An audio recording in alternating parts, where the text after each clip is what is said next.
മർക്കോസ് എഴുതിയ സുവിശേഷം 10-ാം അധ്യായം 13 മുതൽ 31 വരെയുള്ള വാക്യങ്ങൾ. അവൻ തൊടേണ്ടതിന് ചിലർ ശിശുക്കളെ അവൻ്റെ അടുക്കൽ കൊണ്ടുവന്നു. ശിഷ്യന്മാരോ അവരെ ശാസിച്ചു. യേശു അത് കണ്ടാരെ മുഷിഞ്ഞ് അവരോട്, ശിശുക്കളെ എൻ്റെ അടുക്കൽ വരുവാൻ വിടുവീൻ, അവരെ തടുക്കരുത്. ദൈവരാജ്യം ഇങ്ങനെയുള്ളവരുടേതല്ലോ. ദൈവരാജ്യത്തെ ശിശുക്കളെ എന്ന പോലെ കൈക്കൊള്ളാത്തവൻ ആരും ഒരു നാളും അതിൽ കടക്കയില്ല എന്ന് ഞാൻ സത്യമായിട്ട് നിങ്ങളോട് പറയുന്നു എന്ന് പറഞ്ഞു. പിന്നെ അവൻ അവരെ ആണയിച്ചു അവരുടെ മേൽ കൈവച്ച് അവരെ അനുഗ്രഹിച്ചു. അവൻ പുറപ്പെട്ട് യാത്ര ചെയ്യുമ്പോൾ ഒരുവൻ ഓടി വന്ന് അവൻ്റെ മുമ്പിൽ മുട്ടുകുത്തി, നല്ല ഗുരു, നിത്യജീവനെ അവകാശമാക്കുവാൻ ഞാൻ എന്ത് ചെയ്യണം എന്ന് അവനോട് ചോദിച്ചു.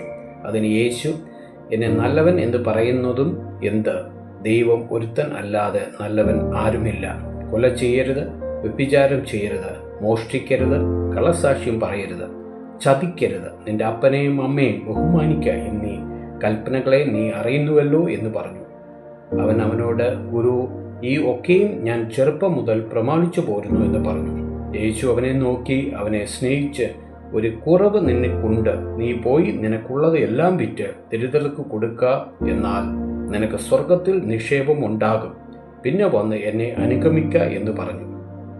അവൻ വളരെ സമ്പത്തുള്ളവൻ ആകൊണ്ട് ഈ വചനത്താൽ വിഷാദിച്ച് ദുഃഖിതനായി പോയി കളഞ്ഞു.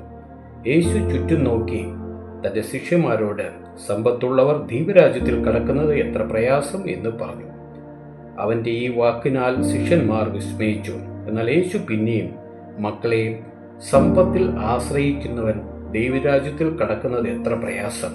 ധനവാൻ ദൈവരാജ്യത്തിൽ കടക്കുന്നതിനേക്കാൾ ഒട്ടകം സൂക്ഷിക്കുഴിയിൽ കൂടി കടക്കുന്നത് എളുപ്പം എന്ന് ഉത്തരം പറഞ്ഞു. അവർ ഏറ്റവും വിസ്മയിച്ചു. എന്നാൽ രക്ഷ പ്രാപിപ്പാൻ ആർക്ക് കഴിയും എന്ന് തമ്മിൽ പറഞ്ഞു. യേശു അവരെ നോക്കി, മനുഷ്യർക്ക് അസാധ്യം തന്നെ, ദൈവത്തിന് അല്ലാതാനും ദൈവത്തിന് സകലവും സാധ്യമല്ലോ എന്ന് പറഞ്ഞു. പത്രോസ് അവനോട്, ഇതാ ഞങ്ങൾ സകലവും വിട്ട് നിന്നെ അനുഗമിച്ചിരിക്കുന്നു എന്ന് പറഞ്ഞു തുടങ്ങി.